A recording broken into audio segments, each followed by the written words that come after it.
مساء الخير، ازيكم عاملين ايه؟ يا رب تكونوا في افضل حال. النهارده معانا رسائل من عقد الباطل للشريك. عندنا مجموعتين، المجموعه الاولى بالكروت دي والمجموعه التانية بالكروت دي. حروف المجموعه الاولى ج ص م ل ق و ه ع ل أ غ س ح ذ خ. اول حرف او تاني حرف او الحرف الاخير من اسم الشريك الاصلي. حروف المجموعة التانية ز ط ت ر ي س ف ظ أ د ب ش ن ك ض. أول حرف أو تاني حرف أو الحرف الأخير من اسم الحبيب الأصلي. هنبدأ على طول مع المجموعة الأولى اللي اختارت أي حرف من الحروف دي أو الكروت دي.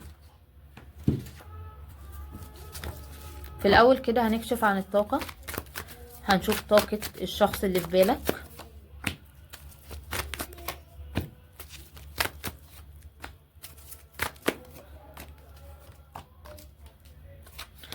طب خلينا نقول ان الشخص ده هنا طاقته فيها اكتئاب، طاقته فيها انفعال، طاقة شخص حاسس ان هو هنا عايز يرسل رسائل او يقول كلام كتير جواه وحاسس ان هو مش عارف يعبر عنه. الشخص ده شايف ان هو هنا تعبان وان هو متألم وان هو عايز استقرار وعايز بدايات جديدة، حاسس ان هو منبوذ او حد عامل له اسحار او حد عامل له اعمال مأثرة على حياته بطريقة سلبية، حاسس ان هو مش فرحان وان هو هنا حزين ومتألم وان هو هنا بيمر بطاقة اكتئاب. الشخص ده هنا كل اللي بيفكر فيه ان هو عايز بدايات جديدة، عايز يطور من اوضاعه، شايف ان هو هنا بيمر بأزمة نفسية، شايف ان هو عنده صراعات شديدة جدا ما بينه وما بين نفسه بسبب هنا بقى ان عقد من الماضي، مشاكل ما بينه وما بين اهله، حاجات اتفرضت عليه وهو قبل بيها ودلوقتي ندمان عليها.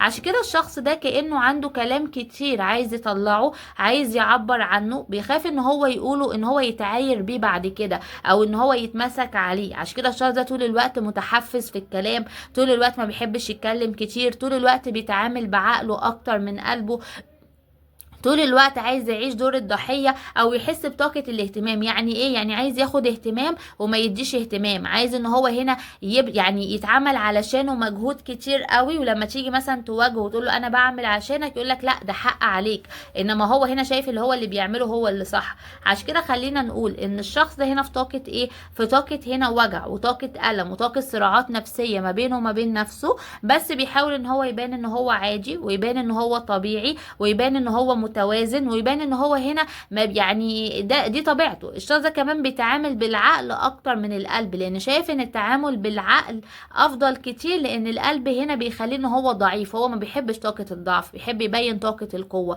الشخص ده كمان شايف ان هو هنا كأنه قاعد مع نفسه بيعيد حساباته، ان في ورق ما، حاجة ما بيسعى فيها في محكمة، حاجة هنا متأثر بيها مخليه ان هو هنا كأنه واقف في مكانه. شايفة كمان ان هو بيفكر في الطاقة المادية كتير قوي، وشايف ان هو مش واخد حقه في الطاقة المادية، وممكن يكون عنده عروض مادية ومش عارف ياخد فيها قرارات، او مقدم على حاجة مثلا مكان عمل، او مقدم على حاجة ومنتظر فيها ردود، لان شايفة ان الشخص ده مكتئب، الشخص ده هنا مش مبسوط وحاسس ان هو ما عندوش حظ في اي حاجة بسبب العيون اللي في حياته، لان الشخص ده مقتنع ان العيون مأثرة على حياته وهي اللي مخليه ان هو بيمر بالطاقة السلبية دي.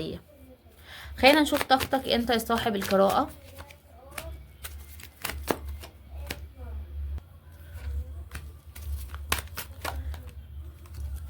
شايفاك انت كمان منفعل يا صاحب القراءة، شايفة ان قلبك وجعك وشايفة ان انت متضايق، وممكن تكون ارسلت للشخص ده رسائل او منتظر منه رسائل، لان انا شايفة في طاقتكم انتوا الاتنين في كلام هنا جواكم او قلتوا لبعض، او ممكن تكون انت بعت له حاجة وجعته او هو بعت لك حاجة وجعتك. فشايفة ان انت هنا موجوع، شايفة ان انت هنا متألم، شايفة ان انت هنا عندك صراعات، ممكن يكون عندك طرف تاني او هو عنده طرف تاني مؤثر على مسار العلاقة. شايفاك هنا في طاقة هنا ان انت عايز تبين ان انت هنا عايش وان انت هنا مستمتع وان انت بادئ بداية جديدة وان حياتك واو، بس انت هنا مش واو خالص. انا شايفة ان انت عندك صراع نفسي، شايفة ان انت فاقد الشغف، شايفة ان انت حزين وحزين قوي في الطاقة دي، مالكش نفس الحاجة، شايف ان انت متضايق وان انت هنا زعلان وان انت هنا عايز تاخد قرارات مصيرية بس مش عارف تاخد قرارات مصيرية، حاسس ان الناس اللي حواليك كمان ضاغطينك، الناس اللي حواليك هنا مش مديانك مساحتك ان انت تختار الحاجة اللي انت عايزها، وكأنك مجبر على الحاجة اللي هم عايزينها. حتى الشخص ده شايف ان هو وجعك بتصرفاته وافعاله، بتحاول ان انت تستفزه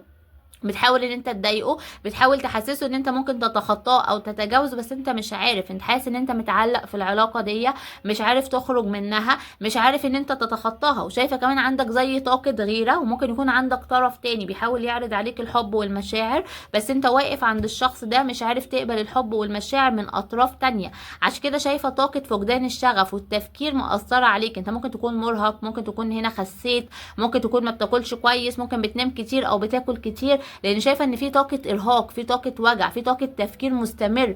طاقه تفكير مستمر لدرجه هنا مخليك ان انت منفعل، وان انت متعصب، وان انت هنا متضايق من كل حاجه حواليك. عشان كده هنا عندنا كل الابراج المائيه والناريه والترابيه والهوائيه. خلينا نشوف ايه الرسائل اللي الشخص ده عايز يرسلها لك. خلينا نشوف.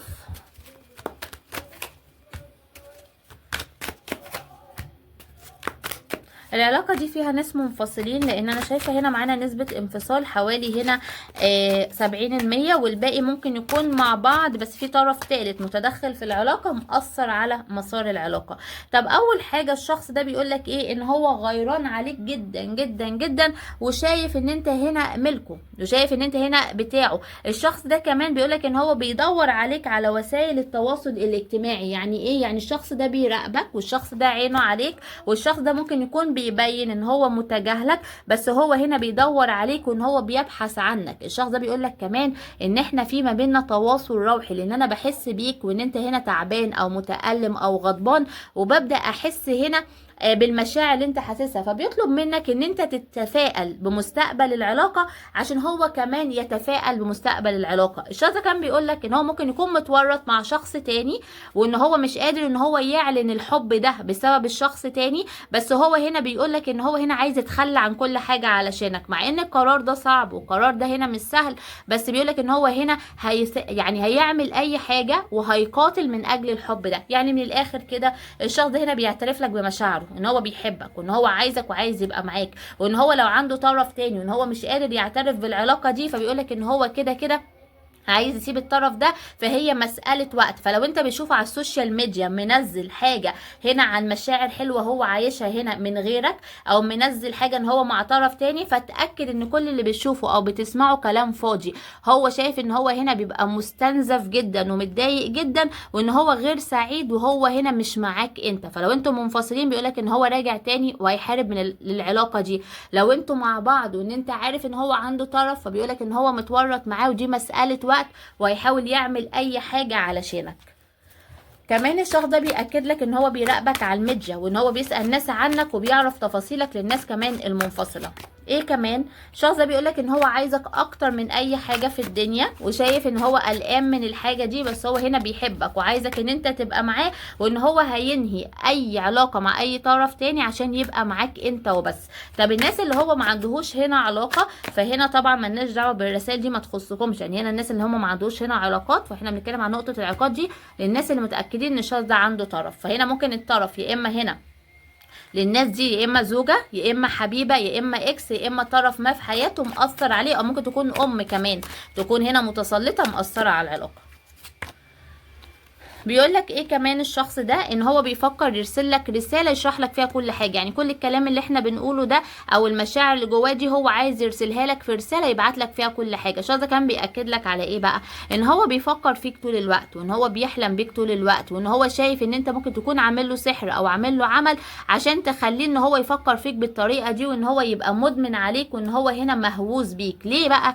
لان من اول ما شافك وهو حاسس ان انتوا بتكملوا بعض، ان انتوا بتتقربوا من بعض، حاسس ان في حاجة بتجذبكم لبعض. شايف ان هو لما بيبعد عنك بيبقى مشتاق لك، ولما يبقى قريب منك بيحس ان هو هنا عايز يبقى معاك اكتر واكتر. فالشخص ده بيأكد لك ان هنا في حاجة في العلاقة، او في هنا زي هنا تواصل روحي في العلاقة بيخليكم ان انتوا هنا بتكملوا بعض. عشان كده بيفكر ان هو يرسل لك، يعبر لك عن الاحساس اللي جواه، يعبر لك عن المشاعر اللي جواه. لان الشخص ده هنا كمان معترف اعتراف مهم جدا ان هو هنا بيستخبى وبيهرب لما هنا بيحس ان هو اتحط تحت ضغط نفسي. يعني اول هنا لما يبدأ ان هو يتحط في طاقة اختيار او طاقة مشاكل، بيختار الطريق السهل، ان انا هنا اهرب، ان انا استخبى، ان انا ابعد، وابدأ ان اعمل الحاجة السهلة والحاجة المريحة. ليه بقى؟ لان هو اتعود على كده، فهو معترف ان هو اتعود على كده، ان هو مش مستعد للتغيير، وان هو اتعود ان كل حاجة تيجي لحد عنده وان هو ما يبذلش مجهود. فاول مرة يحس ان هو مضطر ان هو يعمل مجهود، مضطر ان هو هنا يحاول من اجل العلاقة. فدي هنا حاجة بالنسبة له هنا كبيرة جدا جدا جدا، وهو ما كانش متوقعها. فلما انت تيجي تلوم عليه تقول له انت مستهتر او لازم تاخد قرار، فدي في حد ذاتها حاجة كبيرة. ليه؟ لان انا اتعودت كل حاجة تتعمل لي، كل حاجة تيجي لحد عني، ما اتعودتش ان انا احارب من اجل حاجة. فدي اول مرة ان هو يقرر ان هو يحارب من اجل حاجة، ان هو عايز يبقى يعني حد هو عايز يبقى معاه. الشخص ده كمان للناس المنفصلين بيقولك ان هو عارف ان هو وحشك وان انت عايز تتكلم معاه، بس هو مش عارف يقولك ايه، هو بيتأسف لك لان هو مش عارف يقول ايه. يجي يعترف لك بالكلام اللي هو بيقوله والمشاعر اللي جواه دي، ولا ان هو يسكت وان هو هنا يحتفظ بيها لنفسه. مش عايز برضو يبين ان هو ضعيف قوي كده، ومش عايز يبين ان هو ما عندوش شخصية، او ان هو بيحاول يبين القوة والسيطرة، بس هو هنا حاسس ان شخصيته ضعيفة. مش عايز يبين ان هو هنا بيختار كل حاجة او الحاجة السهلة. فهو بيحاول يغير من نفسه، بيحاول يطور من نفسه. ممكن تكون هنا محتاج وقت او محتاج ان هو هنا مجهود منه، بس هو بدأ ان هو يحاول، لان في الماضي ما كانش بيحاول، ما كانش ناوي ان هو يقدم حاجة لحد، بس دلوقتي عشانك انت عايز يقدم. عشان كده بيأكد لك ان انتوا هتبقوا مع بعض وهنتلاقوا بعض مرة تانية، يعني حتى لو منفصلين او ما بيننا مشاكل، فبيقولك ان احنا سوف نجد بعضنا مرة اخرى، سوف اجدك دائما، لانه بيبحث عنك طول الوقت، بيدور عليك، عايز ان هو يتقرب منك، عايز ان هو يبقى معاك. فبالتالي بيأكد لك ان مهما حصل في العلاقة هي مسألة وقت، وان هو بدأ ان هو يفوق لنفسه ويحاول يطور من نفسه علشانك. وبيأكد لك ان هو هيلاقيك مرة تانية وانت هتلاقيه مرة تانية. نزلت عندنا كل الابراج الترابية والنارية والهوائية. لو عجبك الفيديو ما تنساش تشترك عشان يوصلك كل جديد من فيديوهات القناة. اهلا باصحاب المجموعه التانية اللي اختاروا معايا الحروف ز ط ت ر ي س ف ظ ا د ب ش ن ك ض. اول حرف او تاني حرف او الحرف الاخير من اسم الحبيب الاصلي او الكروت دي. خلينا نشوف طاقه الشخص اللي في بالك في الوقت الحالي. طاقه الشخص اللي في بالك في الوقت الحالي. طب احنا معانا طاقة انفعال، يعني هو الشخص ده هنا غامض في الطاقة دي، حاسس ان هو منفعل، وحاسس ان هو هنا مش مبسوط، وحاسس ان هو متضايق. شايفة ان هو هنا كأن في طاقة رحيل ما بينك وما بينه، او في طاقة مشاكل. شايفة ان الشخص ده بيفكر في الماديات. الشخص ده هنا رقم واحد في حياته الماديات. الشخص ده شايف ان الماديات ليها دور وعامل مهم في حياته، والاسرة والناس اللي حواليه. عنده مسؤوليات، عنده ضغوطات. شايف ان هو هنا حاسس ان عايز يتكلم ويقول كلام كتير، بس بيحاول ان هو يتحكم في نفسه. الشخص ده حاسس ان هو مغزول من اقرب الناس ليه، قدم لهم كتير قوي وهم هنا ما قدملهوش حاجه. الشخص ده شايف ان هو قاعد يتفرج على الناس اللي حواليه هيعملوا ايه، ناويين له على ايه، ناويين له على غدر، على وجع، على الم، لان جات له طاقه غدر وطاقه وجع من اقرب الناس ليه. الشخص ده شايف ان هو عايز ياخد قرارات مصيريه، وعايز ان هو يظبط اوضاع في حياته، او ينهي علاقات، او يبدا علاقات، بس كانه واقف في مكانه مش قادر يطور من حاله بسبب الطاقه الماديه. الشخص ده كمان عايز هنا يعرض هنا زي بدايه جديده، او حب او مشاعر، بس في زي طاقه خفايا كده عايز يكتشفها.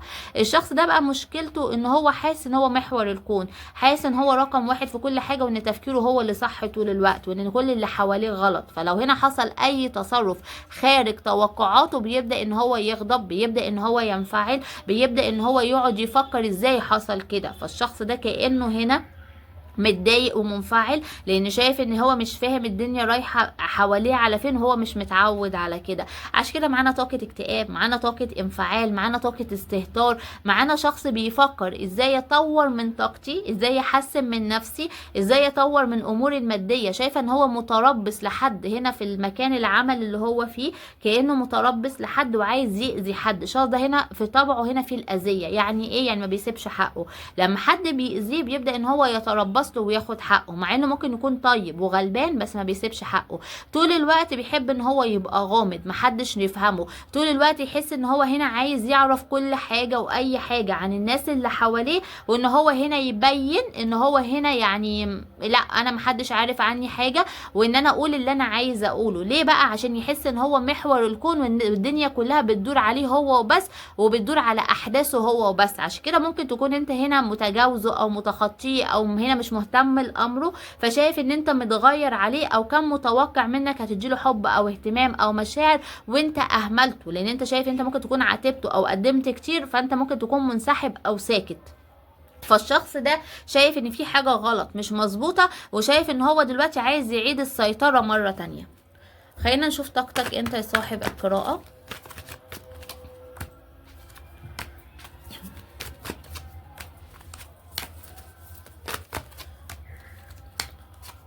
طب انا شايفه ان انت عندك امنيه هنا عايز تحصل عليها، شايفه ان انت هنا بتحاول تطور، عايز تعمل توازن، شايفه ان انت كمان اتخذلت او اتوجعت او اتألمت الفتره الاخيره من اقرب الناس ليك، حاسس ان انت تعبان، حاسس ان انت هنا مش مبسوط، حاسس ان انت هنا حزين، بتحاول ان انت تعمل توازن وتعامل بحكمه بس مش عارف تتعامل بحكمه، حاسس ان الشخص ده اجهدك، الشخص ده هنا وجعك، الشخص ده هنا ألمك، الشخص ده هنا كأن انت اديته فرص كتير وهو هنا ما يستحقش الفرص. شايفة كمان ان البعض منكم ممكن يكون في طرف تاني هنا بيحاول يتقرب منكم ويديكم الحب والمشاعر، وانتوا هنا بتدوا فرصة للشخص ده قبل ما تاخدوا قرارات. وفي البعض منكم علاقات رباعية، فشايفة ان انت هنا محتار ومش عارف تاخد قرار. فايا كان ايه الوضع، انا شايفة ان انت مرهق، وشايفة ان انت فاقد الشغف، وشايفة ان انت هنا بتتمنى ان انت تطور من اوضاعك المادية او تحصل على حاجة هنا نفسك فيها، لان البعض منكم عايز يشتري حاجة، عايز يطور حاجة، عايز يحسن من اوضاع المادية.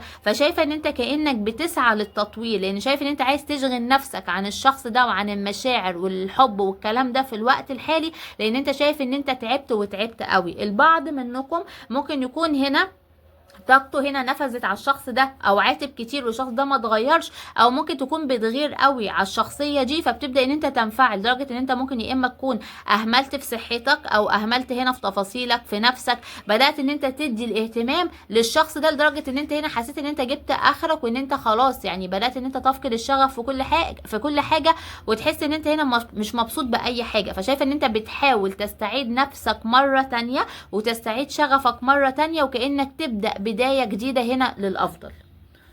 خلينا نشوف ايه الرسائل الشخص ده عايز يبعتها لك في الطاقة الحالية، او ايه الرسائل اللي من عقله الباطن.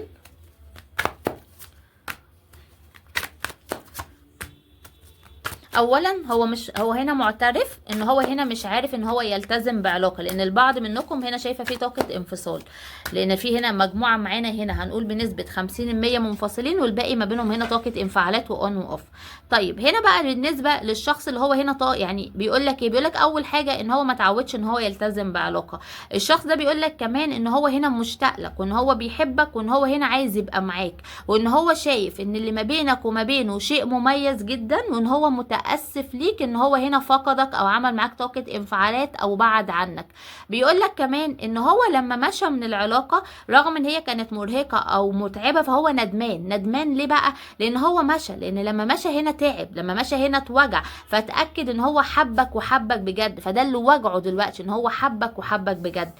كمان بيعترف لك بحاجة مهمة جدا، ان هو ما كانش صادق معاك في مشاعره، وان هو يعني ما كانش صادق معاك في مشاعره الحقيقية، وكان طول الوقت متعجرف، وكان هنا عنده حاجات في حياته ما كانش بيحكي لك عنها، ما كانش بيقول لك عنها، فهو ندمان ان هو ما كانش بيحكي لك كل حاجة بالتفاصيل، وان هو كان بيبان طول الوقت الغامض. فهو دلوقتي متألم، هو دلوقتي محتاج لك، هو محتاج ان هو يتقرب منك ويبدأ معاك بداية جديدة، وبيوعدك ان هو لما يتقرب منك ويبدأ معاك البداية الجديدة هيقدر يطور الاوضاع للافضل، وان هو شايف ان انت ملكه، مش هيسيبك ان انت ترحل عنه مرة تانية. بيقول لك كمان هو مقتنع بحاجة، ان لو حصل انفصال ما بينك وما بينه فاكيد في سبب، ففي سبب هنا لازم ان احنا يحصل الانفصال، فكده كده كان مقدر ليكم ان انتوا تنفصلوا، بس هو متأكد ان مهما حصل من انفصال ان هو هنا هيرجع مرة تانية. عشان كده الشخص ده شايف ان الانفصال ده بيربط العلاقة اكتر وبيطور العلاقة اكتر، بيخليها ان هي هنا تبقى احسن. الشخص ده بيقولك حاجة حلوة قوي، بيقولك ان انت فاكر ان حياتي هنا مرتبة زي ما انت شايفها. لا، الحقيقة ان انا عايش في فوضى، ان انا هنا حاسس بضياع، ان انا هنا مش مبسوط. فما هنا ما يغركش ان انت شايفني مع طرف تاني وان انا مستمتع، او شايفني بنزل حاجات على السوشيال ميديا، او شايفني ان انا هنا عادي. لا، انا هنا مش مبسوط، انا هنا حزين، وحياتي هنا متدمرة. بيقولك كمان ان هو بيحلم بيك كتير قوي في الطاقة دي، وان هو هنا حاسس ان هو عايزك وعايز يبقى معاك. الاول كان بيصحى لما بيحلم بيك بيقول في حاجه غلط، دلوقتي بقى مبسوط، مبسوط حتى بالاحلام دي، مبسوط بالتفاصيل دي، كأن حاسس ان في حاجه مربوطه ما بينك وما بينه. حاسس ان العلاقه ما بينك وما بينه صعبه، لان في حد هنا بيحاول ان هو يفرق ما بينكم. بس بيقول لك على حاجه حلوه، ان هو شايف ان الحب اللي ما بينك وما بينه حب حقيقي. عشان كده هنا هيعدي اي انواع من الحقد او الاسحار او الطاقه هنا الناس اللي بتفرق، او الناس اللي عينها وحشه، ايا كان ايه. هو بيقولك ان انتوا هتعدوا كل المراحل، وان انتوا هتبقوا مع بعض مرة تانية، لان هو هنا واثق ان انتوا هتبقوا مع بعض مرة تانية.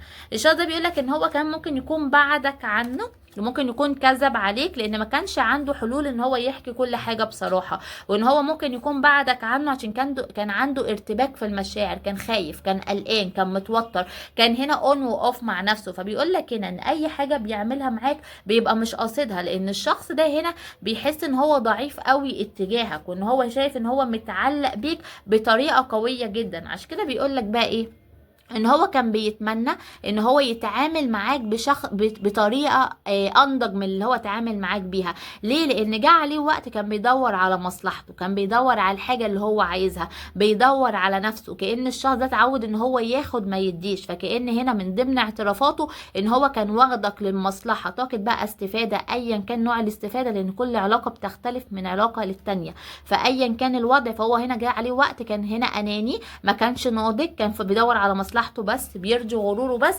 لدرجة ان هو هنا شاف ان انت تستحق حد افضل منه. وده من ضمن الحاجات اللي خلته ان هو دفعك بعيد عنه، وخلاك ان انت تبعد بعيد عنه، او هو خلاك ان انت يعني يبعدك عنه، عشان كان شايف ان هو اناني ووحش قوي، ان هو بيأذيك بقربك منه.